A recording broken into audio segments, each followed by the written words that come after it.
8h34, c'est l'heure de la carte blanche de Mathieu Bock-Côté. Bonjour Mathieu. Bonjour. Ce matin, vous souhaitez revenir sur l'élimination au premier tour de Manuel Valls, dont on vient de parler dans le cadre des élections législatives. Oui, la nouvelle est tombée hier soir et elle a suscité, je crois, un authentique malaise chez ceux qui ont à cœur la chose publique et qui croient qu'on y trouve des hommes et des femmes habités par une vraie vocation, celle du bien commun, ce qui n'est en rien contradictoire, faut-il le dire, avec le goût du pouvoir.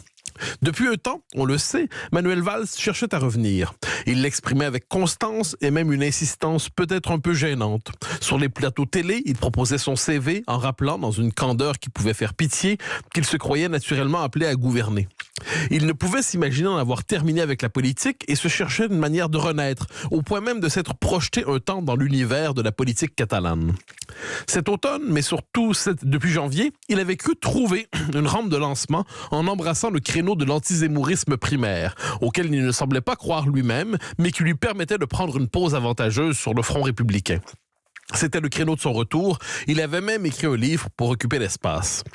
Quoi qu'il en soit, il a perdu. Il a terminé 3e dans sa circonscription rassemblant les Français d'Espagne et du Portugal, avec un score qui n'était pas déshonorant, mais qui l'empêche de participer au deuxième tour.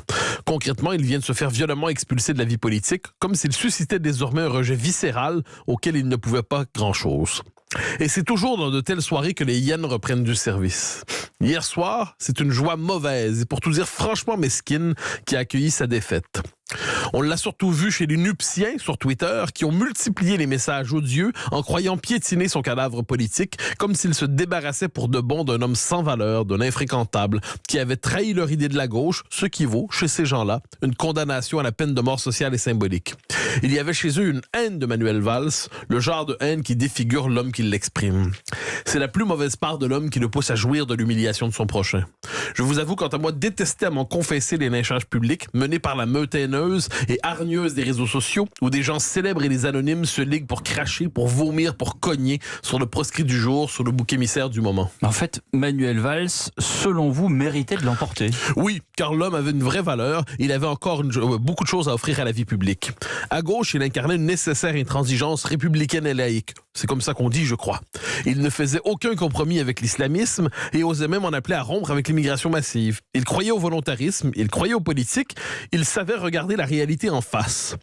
Il croyait aussi pouvoir s'insérer dans la majorité macronienne et y incarner politiquement cette sensibilité.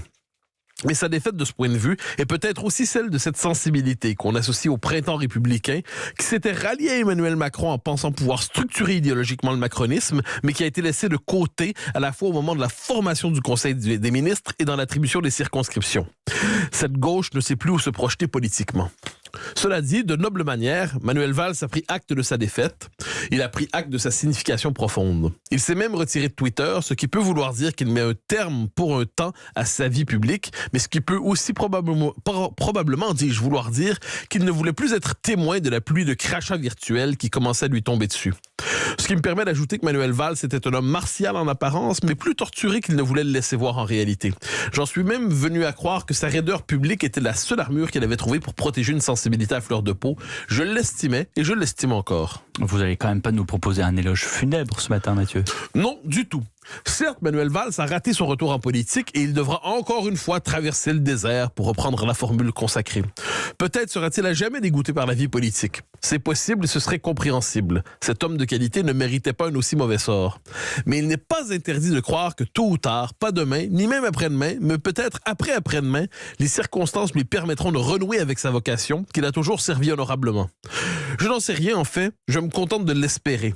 Nous verrons bien quand, nous verrons bien comment, mais il y a quelque chose d'absurde à voir un homme de cette qualité jeté à la poubelle comme une vieille chaussette. Qu'il ne désespère pas trop, la vie politique est un des rares domaines où il est possible de connaître la résurrection de son vivant. C'est ce qu'on souhaitera à Manuel Valls dans un contexte nouveau, en lui disant que ce contexte probablement viendra. Merci Mathieu Bock.